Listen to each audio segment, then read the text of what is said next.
First of all, thank you for having me here, all of you, to come and allow me to speak about Srila Prabhupada. We know that with the transcendental sound vibration of the Vedas, both the people hearing and the people speaking it are both purified. So, very grateful for this opportunity to glorify Srila Prabhupada and talk about his transcendental achievements and thus purify myself. So, today the class is called Srila Prabhupada's Mission Manifest. We spoke last week about Srila Prabhupada in India, preparing to come to America, and we spoke about those years taking sannyas and then spending time writing his Srimad Bhagavatams.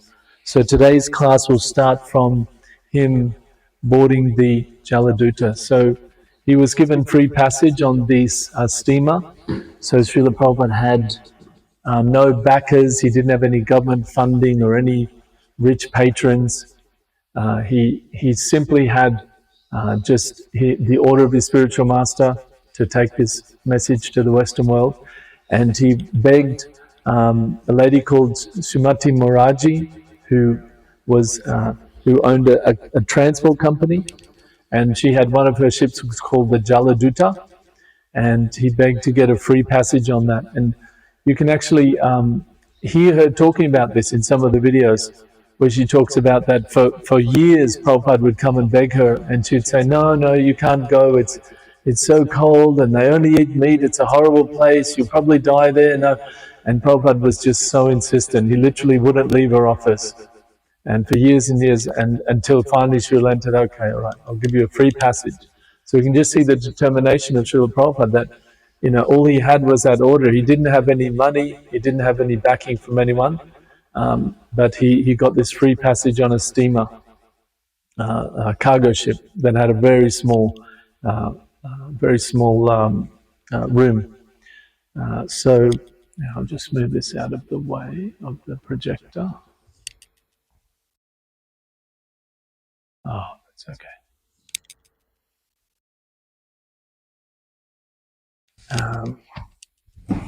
So, as we read here, that the ship left on August 13th, 1965, and Prabhupada immediately, when the ship went into the Arabian Sea, he actually, the weather was very, very, very rough, and he actually had two very bad seasickness, and he actually had 2 heart attacks in 2 days. Later, when he was in New York, he actually had a heart attack. It was diagnosed, and he said, "Oh, this is the same thing that happened on the trip over." And the second night, he actually wrote in his diary that if this happens again, I don't think I'll last through the night. The seas were very, very rough. And that night, he actually had a dream, and he had a dream that Lord Krishna had come to him with his incarnations and was actually taking charge of the boat and was rowing this boat across the ocean. And the next day, the storm subsided and the seas became very calm. And the captain actually noted that they'd never had as calm a crossing across the Atlantic. The Atlantic is known as very rough. The Pacific is peaceful, relatively. But he'd never had such a peaceful crossing of the Atlantic. So Prabhupada arrived first in Boston, in Commonwealth Pier. He was headed for New York, but in Boston they had to disembark, and they did the various immigration formalities there. And after coming back to the boat to go to New York, Srila Prabhupada wrote this poem, and we'll read some of this poem. It's written in Bengali. This is a translation of it. Prabhupada wrote from the Commonwealth Pier in Boston. So this would have been, as you can see, he's dated it there, 18th September 1965. There's actually a diary. Srila Prabhupada kept a diary of his whole trip, and you can actually, they published a book called the Jaladuta Diaries. It might be in the shop there, and you can actually read, like they've taken pictures of every page that Prabhupada had written, everything that was happening. And this poem is actually in that diary. It's an entry for this day. He wrote this poem, just spontaneously wrote this prayer to Krishna, and this is the poem. This is what he wrote. My dear Lord Krishna, You are so kind upon this useless soul, but I do not know why you have brought me here. Now you can do whatever you like with me. But I guess you have some business here, otherwise why would you bring me to this terrible place? Most of the population here is covered by the material modes of ignorance and passion. Absorbed in material life, they think themselves very happy and satisfied, and therefore they have no taste for the transcendental message of Vasudeva. I do not know how they will be able to understand it. How will I make them understand this message of Krishna consciousness? I am very unfortunate, unqualified, and the most fallen. Therefore, I am seeking your benediction so that I can convince them, for I am powerless to do so on my own. Somehow or other, O Lord, you have brought me here to speak about you. Now, my Lord, it is up to you to make me a success or failure as you like. O spiritual master of all the worlds, I can simply repeat your message, so if you like, you can make my power of speaking suitable for their understanding. Only by your causeless mercy will my words become pure. I am sure that when this transcendental message penetrates their hearts, they will certainly feel engladdened and thus become liberated from all unhappy conditions of life. O Lord, I am just like a puppet in your hands, so if you have brought me here to dance, then make me dance, make me dance. O Lord, make me dance as you like. I have no devotion, nor do I have any knowledge, but I have strong faith in the holy name of Krishna. I have been designated as Bhakti Vedanta, and now, if you like, you can fulfill the real purport of Bhakti Vedanta. Signed, the most unfortunate, insignificant beggar, A.C. Bhaktivedanta Swami, on board the ship Jaladuta, Commonwealth Pier, Boston, Massachusetts, USA, 18th of September, 1965.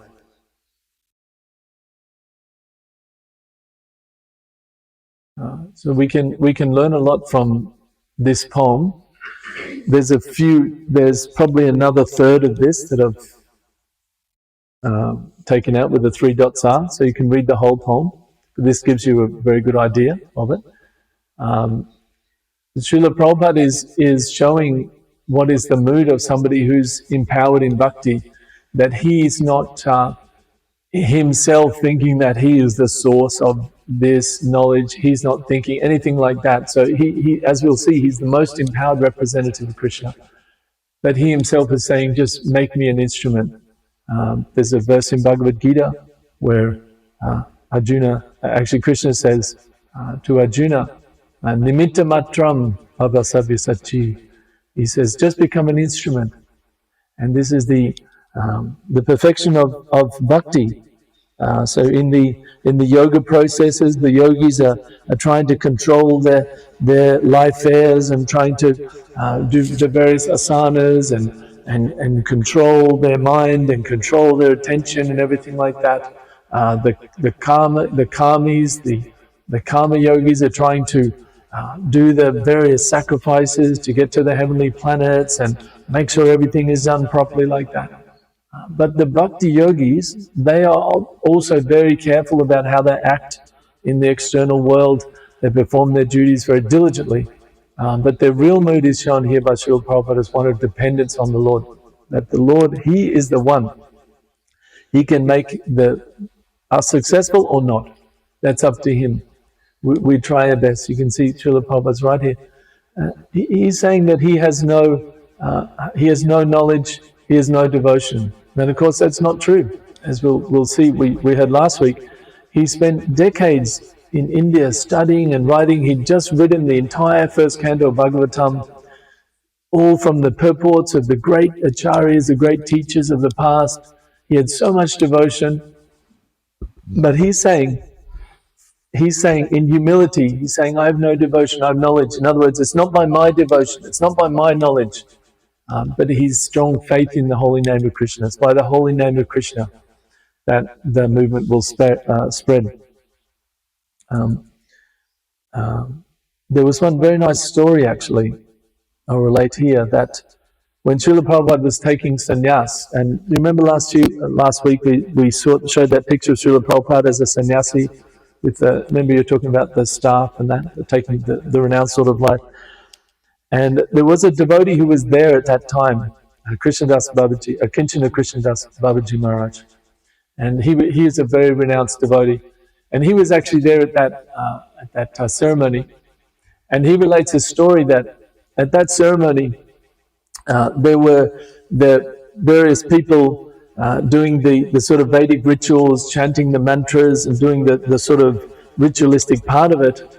And then he was designated that he would sit on one side and just do Harinam, just chant, Hare Krishna, Krishna Krishna, Hare Rama, Rama Rama, Hare Krishna. Just have that Maha Mantra going on through the whole process. You can see sometimes in the temple here, you'll see that some devotees are just having the Maha Mantra going, and then there's other Brahmins chanting the rituals, Om, and offering to the fire and different things like that.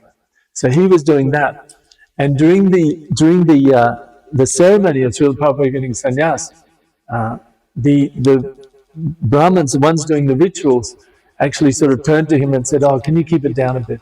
We're trying to chant these mantras here."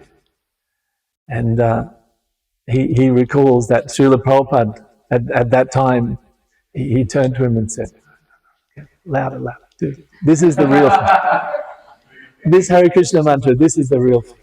This is the real purification, not these rituals." Right? And he relates that at that time he thought, actually of that sloka, which we'll hear in a minute, that Lord Chaitanya had predicted that someone would come and spread Hare Krishna all over the world. And of course to us now it's like, yeah, of course it's all over the world, yeah, no problem. But in those days, it was just inconceivable to the people in India that, people of our background that were addicted to, we grew up, most of us, eating meat, taking intoxication. It was just a daily thing, right? That was our life. That's just normal. For them who were on a very pure sattvic life, to think that people like us could take to Krishna consciousness, they couldn't conceive of it. But at that time, he thought maybe he's the one, because he has such faith in the holy name of Krishna, that the holy name of Krishna, this Maha Mantra, this is the thing that can purify anyone, right? So very, very nice. And you can see here, Prabhupada's actually put it in this poem. He's put it right here. I have no devotion, nor do I have any knowledge. Of course, he had both of those. But he's, in other words, saying that that's not the real thing, but I have strong faith in the holy name of Krishna. If I can just get people to chant Hare Krishna, this mantra, then they can actually become purified from any situation of life.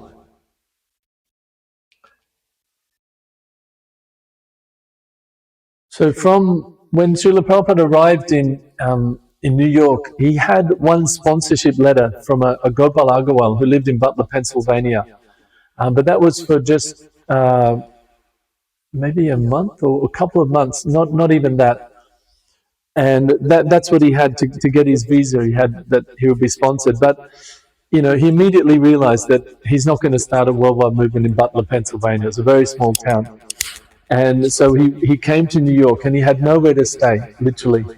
And he had no contacts, he had no money, he had nowhere to stay.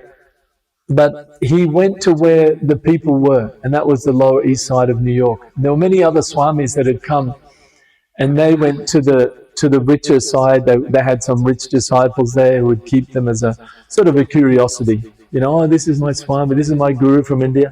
They didn't follow anything. They're still having parties and drinking and everything like that. He wasn't interested in that, just being an official, swami, whatever. He actually wanted people to follow. He went to the Lower East Side, and it's there that he very gradually, so through the whole of, basically he was there from the end of 1965. He arrived in September.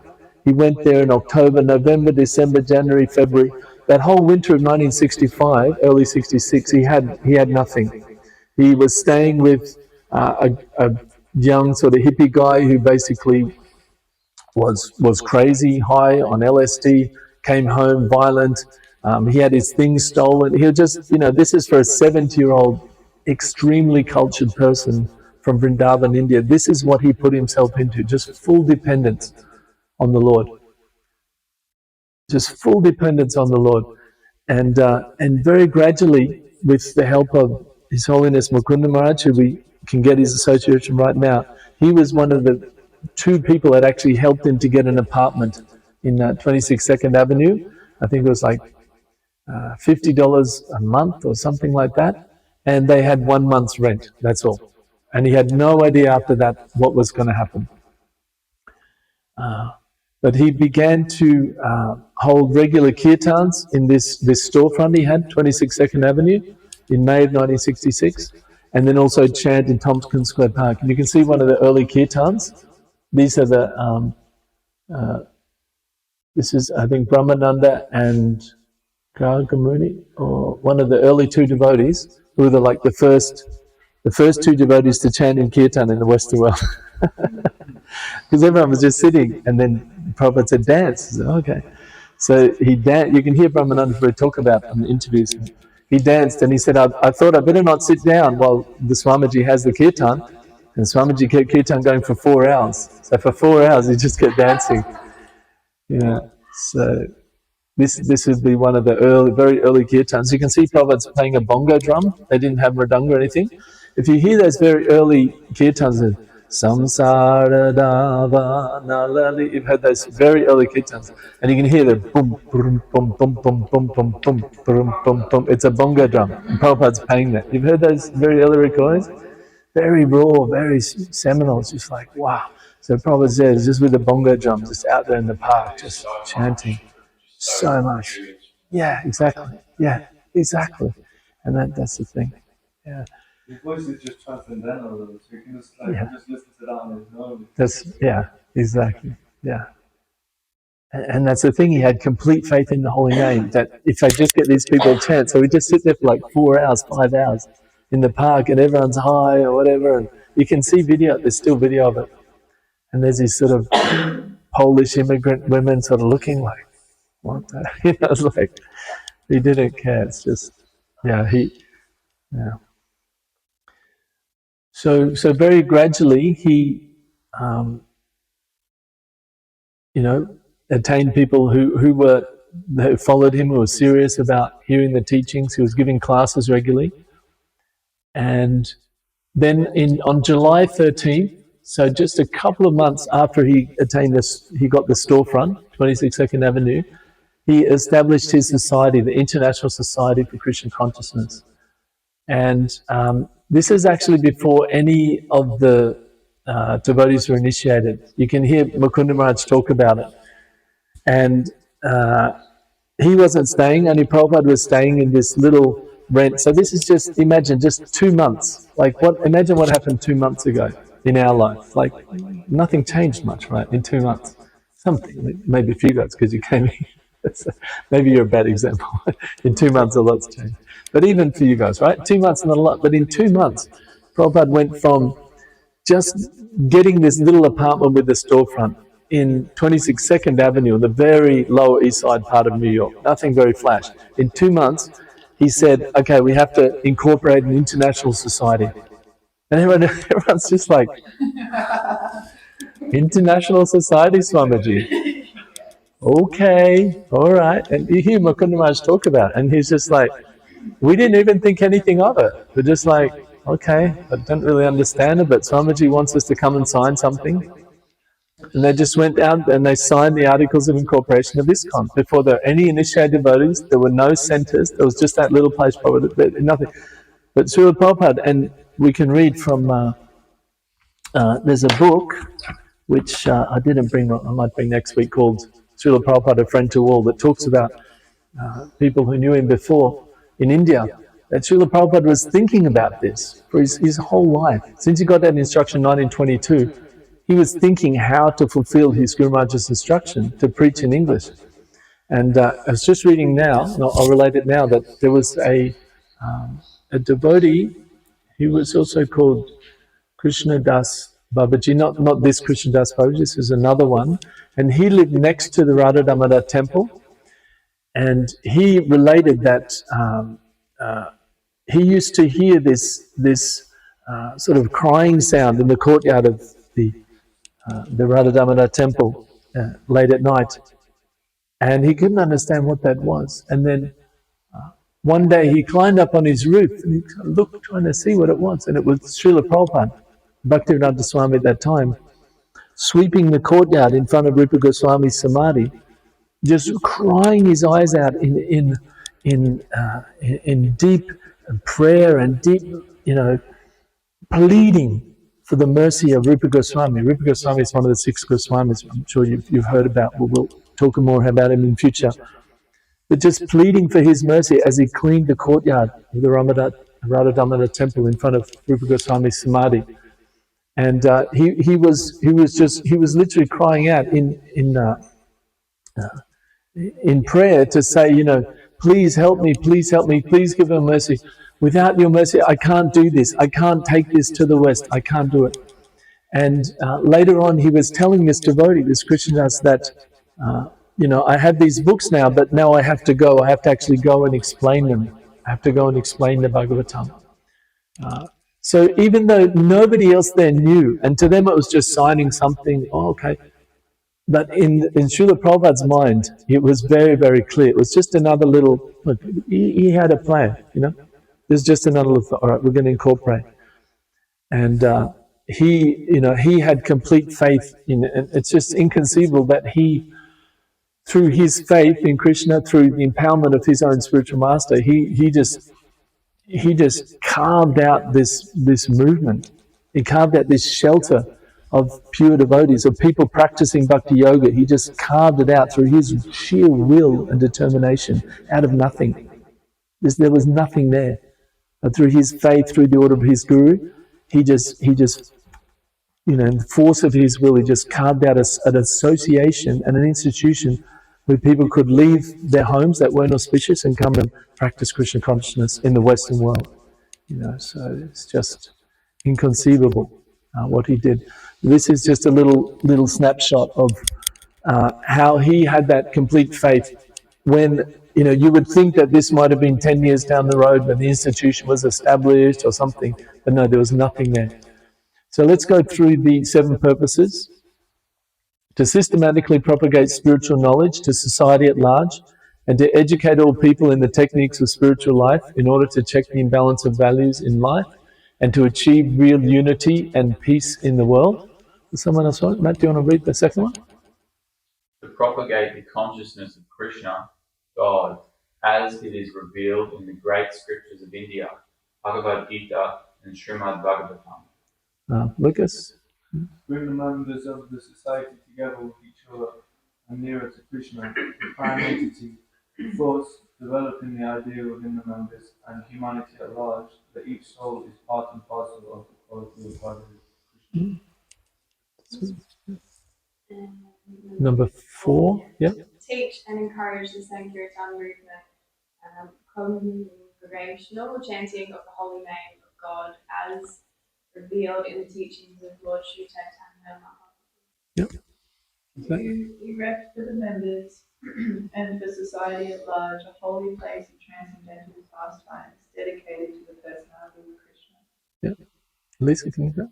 Bringing the members closer together for the purpose of teaching a simpler, more natural way. Yeah. KG, so last one. With a view towards achieving the aforementioned purposes, to publish and distribute periodicals, magazines, books, and other writings. It's wow, right, when you think about it. 2 months in, 0 disciples. So how much thought has gone into that, right? Of what Prabhupada had, envisioned the entire movement that at that time, when there wasn't a movement, he had, he'd manifested that. He'd already manifested that in his heart. It's like those cooking shows that are saying here's one I prepared earlier. Yeah. Yeah. Very good, yeah. Exactly, right? Prabhupada's just like, and here's the movement I've already prepared, you guys can come in now, you ready? I've done it. Incredible, right? Is there a conversation you had with some random guy sitting on the Yeah. Yeah. and told him, Yeah. I've got disciples around the world and Yeah. disciples everywhere. Yeah. Have you guys heard that story? Is it You've heard that, yeah. Yeah, and there's just time separations. Yeah.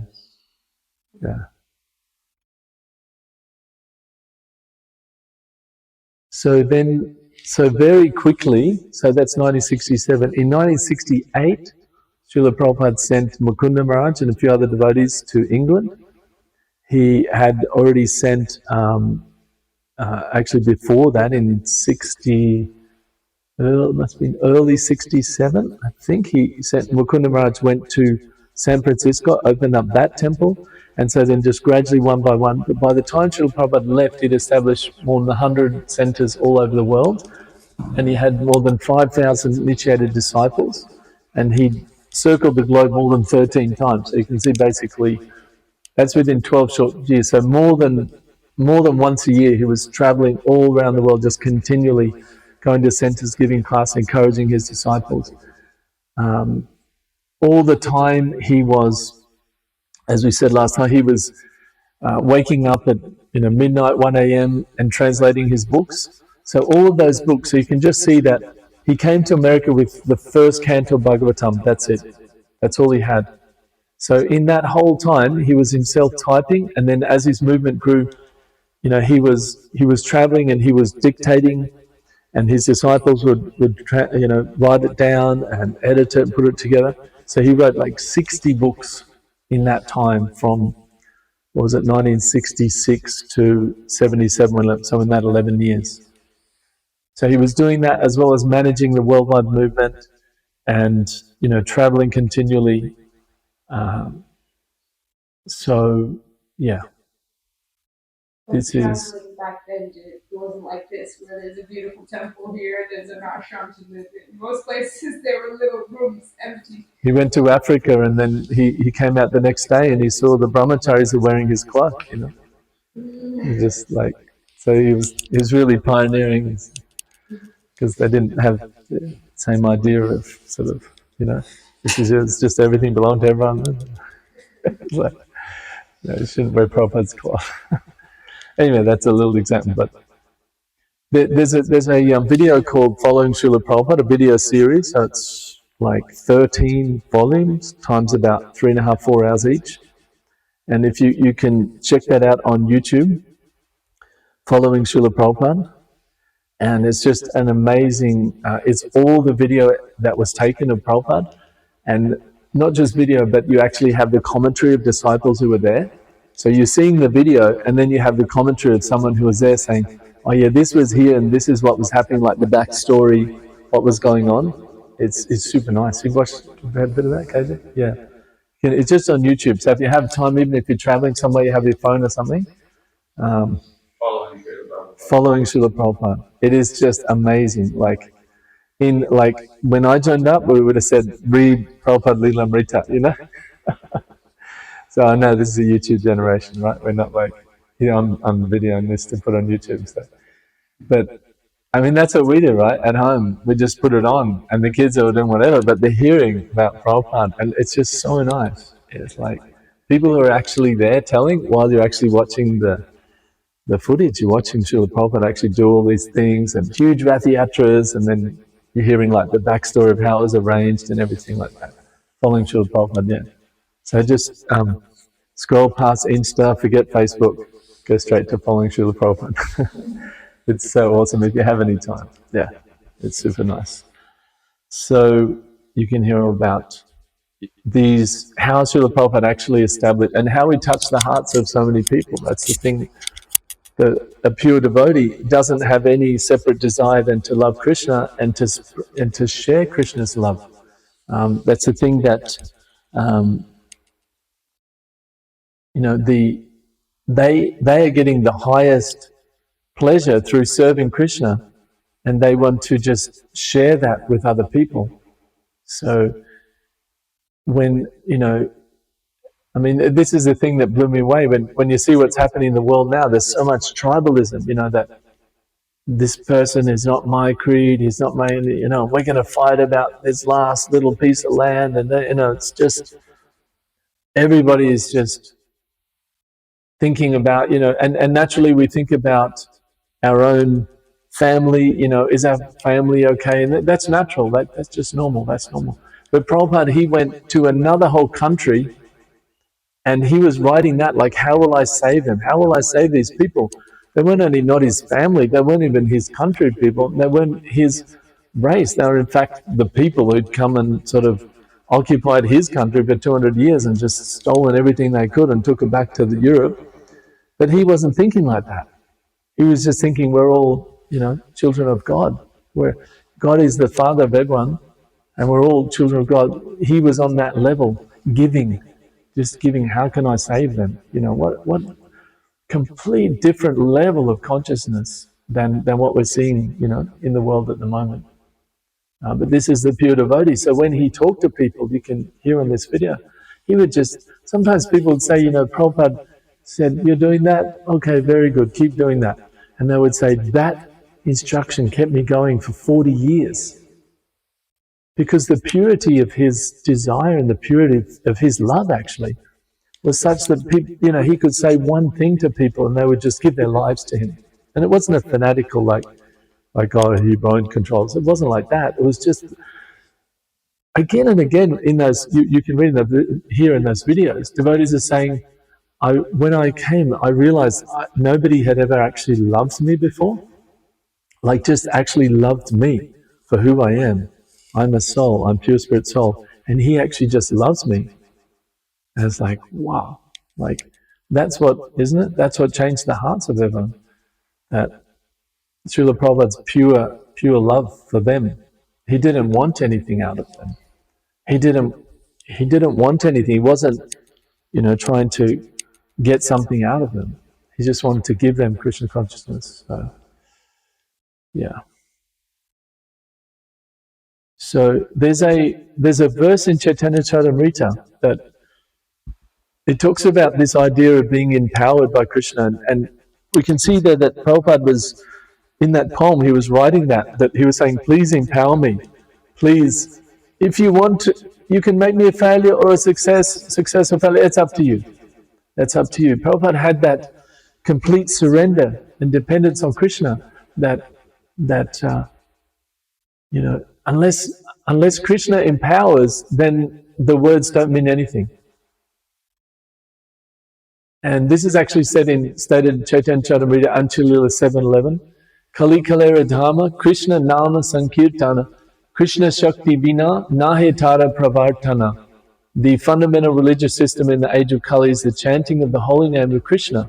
Unless empowered by Krishna, one cannot propagate the Sankirtan movement.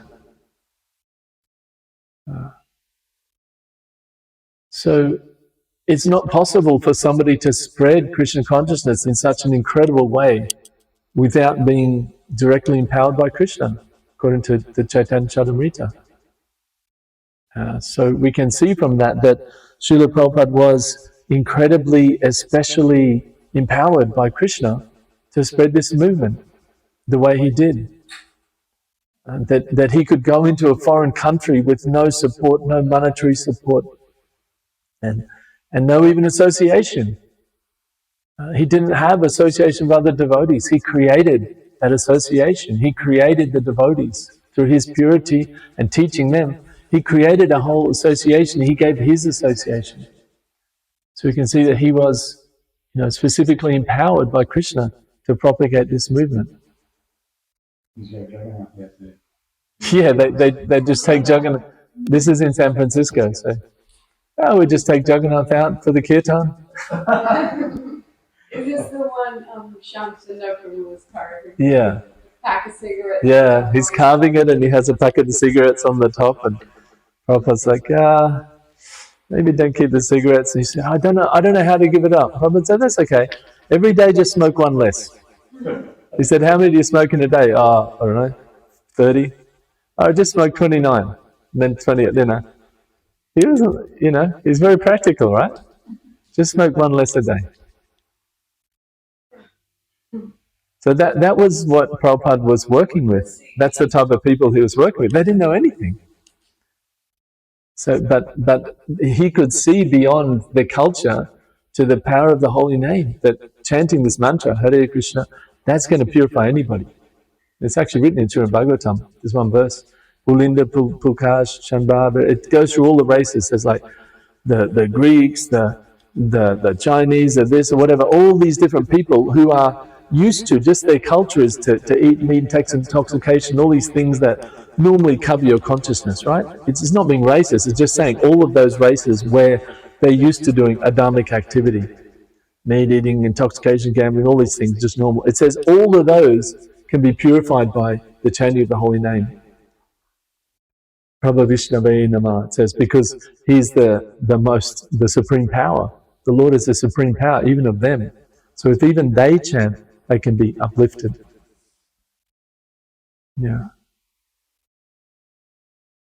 So this is in San Francisco, and Prabhupada went there in, I think, 1967. He was invited early. Summer of Love, 1967, San Francisco, and the devotees were writing. There's a whole book you can read. There's two Summer Loves, yeah. I don't know, to become degraded. 67. So, yeah, so for these reasons, we accept Srila Prabhupada as the preeminent representative of Lord Krishna and Sri Chaitanya Mahaprabhu in the modern age. We accept him as the empowered representative of the Lord that spread his teachings all over the world, that spread the Lord's teachings all over the world. And we accept his teachings, therefore, as the foundational teachings of how to understand and practice Krishna consciousness in the world today. And I think next week or the week after, we're going to go a bit more into this. But for now, we can leave it that when we see what Srila Prabhupada did and how he changed the hearts and practically how he spread Krishna consciousness, he manifested Krishna consciousness in people that had no previous, spiritual standing.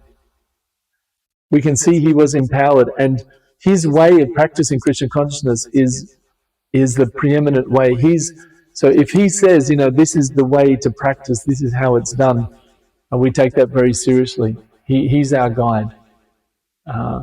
And if somebody else gives some other opinion, this or that, well, as members of ISKCON, we say, well, we don't have to say anything to anyone, but in ourselves we understand that Srila Prabhupada was the one who showed how to practice Krishna consciousness and actually changed the hearts of millions, literally millions of people still today.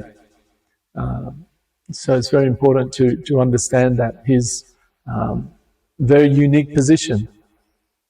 And it's something that he did something that nobody had done before and nobody can do after. It's already been done. Krishna consciousness has been spread all around the world.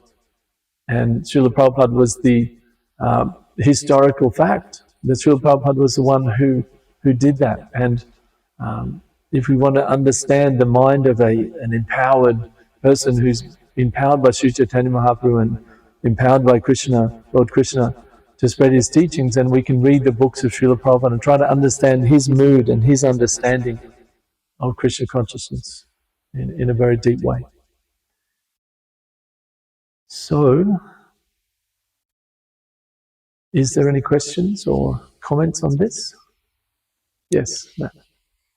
Every time I hear or read about Prabhupada, it's inspiring and mind-blowing. But I feel some sort of disconnect in actually trying to form a connection or a relationship with Prabhupada, just based on the fact that he passed away. And we also have so much emphasis in this movement on we aren't the body, we're the soul, and we change bodies after death. And if Prabhupada's soul has moved into another body, then I have that philosophical sort of hang-up that the body that he was in was a tool, which is actually not the thing I should be focusing on anyway. It's his actual Atma that was so special. And I'm just trying to find a way that I can actually connect better with Prabhupada or Prabhupada's Atma, because of how much inspiration I draw from hearing about him being alive and what he did. Do you have any advice? I think there's a couple of things I could say to that. The first one would be that Prabhupada never dies because he's still existing in his movement. And he said ISKCON he said, is like my body. And ISKCON is still alive. So if you want to see Prabhupada's body still manifested in the world, you can actually see it manifested in his movement, like in a very visceral, physical way, just how the devotees go and they practice those temple programs, and then they try to mold their life in such a way that they're being good householders and whatever, and good members of the community at the same time, trying to spread this teachings to other people. You know, you can actually see that. And Prabhupada said, ISKCON is my body. So his body is still living in that sense. And the other sense is that you can, well, three things. So the second one would be that just by reading his books, you can connect with him. And Prabhupada said many, many times, he said that everything I ever wanted to say is in my books. He said, if you want to know me, he said, if you really want to know me, then read my books. He said, don't try to come to me and talk about this and different things. I mean, I'm paraphrasing this part. He didn't say don't come to me. But what he said was that if you really want to understand me, it's in my books. He said, everything I have, I put in my books. So his whole life of Krishna consciousness, from when he was born, he never forgot Krishna. Then he met his spiritual master, got the instruction. So that whole lifetime. And I was hearing a class by someone yesterday, was it Ranaswamy or somebody, was making the point that this whole first canto of Bhagavatam, Prabhupada wrote from that Radha Damodar temple in Vrindavan. He'd never been to America. He'd never been to the West. And he commented about that. He said, everything you need to go back to Godhead in this lifetime is in that first canto. He said, I put everything in there. He said, because I didn't know if I was ever going to make it to the West. I didn't know if I was going to write more. I didn't know if I was going to live beyond 70 years. And you really get that feeling when you read that first canto of Bhagavatam. You're just like, whoa. It's just like, it's all you need. We'll talk about exactly, like literally the introduction is enough. If you read that introduction, understood that, and chanted properly around, so you go back to Godhead. We'll talk more about this. There's another class that goes more into this, but there's that verse, Nitya Siddha Krishna Prema Sajja Kabana Shravana Adi Shuddha Chitte Karayodai. That love for Krishna awakens by hearing and chanting. It's something that happens within us. It's not something that we can say, yes, okay, I'm a Hare Krishna, that's it. It doesn't matter. It doesn't matter what you say, whatever. What's happening in your heart? That's real religion. Real religia, relinking with God, right? So that's that verse is making it clear. Shravan Adi Shuddha, purify. By hearing, chanting, remember, purify. Shuddha Chitte, the heart. Gauraya Udai, love for Krishna awakens. So it's not something that we have to connect with Prabhupada and think about and he's gone or something. No, it's eternal truth. He's given it in his books.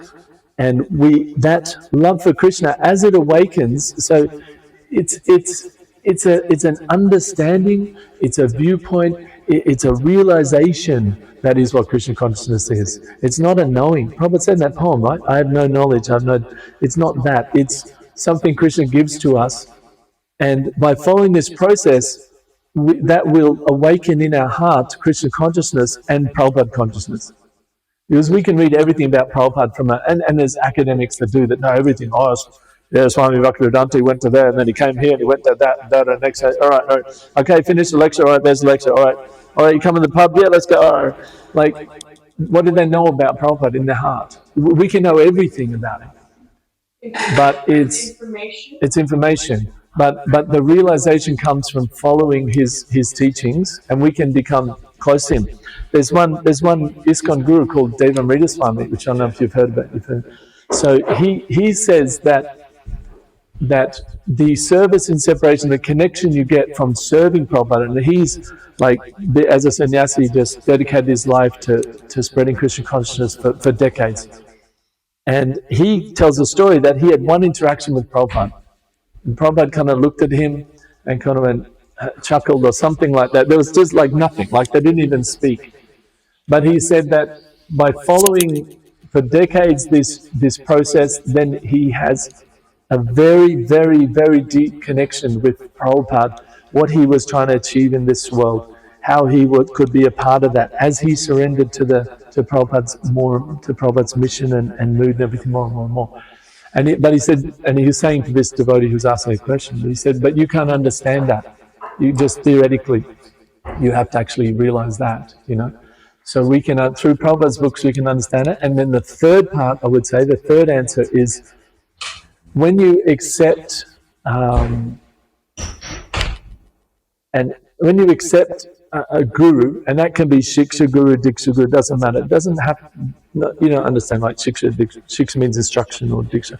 But when you get instruction on a deeper level, on a more personal level from those who were with Prabhupada, and then it becomes a lot more real.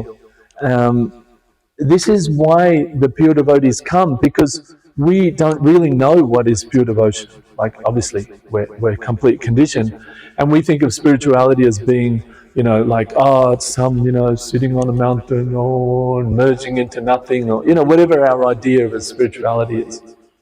The pure bhaktas come and they show us what is real Krishna consciousness. They do that, and then their followers, they also do that. So his followers, Prabhupada's followers, are still doing that now. And if you connect to them, like KG was telling me, he spent, what was it, a month or two with Sridhar Maharaj? Last time? Was it last time when you were telling me about that? You spent like a month with him or something. And Sridhar Maharaj is someone who was with Prabhupada. And he can say, oh yeah, Prabhupada told me this. And that's why I'm doing this, because Prabhupada told me. And like, he was with Prabhupada. So when you associate with those people, you're just like, and my spiritual master is Jab Takamaj. So when I associate with him, I realize, he's constantly on that level of trying to serve Prabhupada and please Prabhupada. And then you get some inkling, like you get some understanding of what it was like to be with Prabhupada, because they were.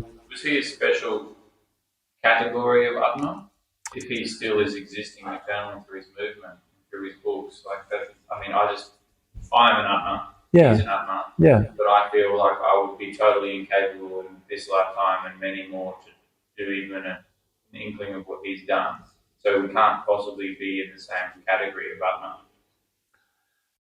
Atma. So yes and no. So in terms of the actual tattva or the philosophical designation, we are the same. We're Jiva Tattva. So Guru is not God. Guru is representative of God. Jiva Tattva.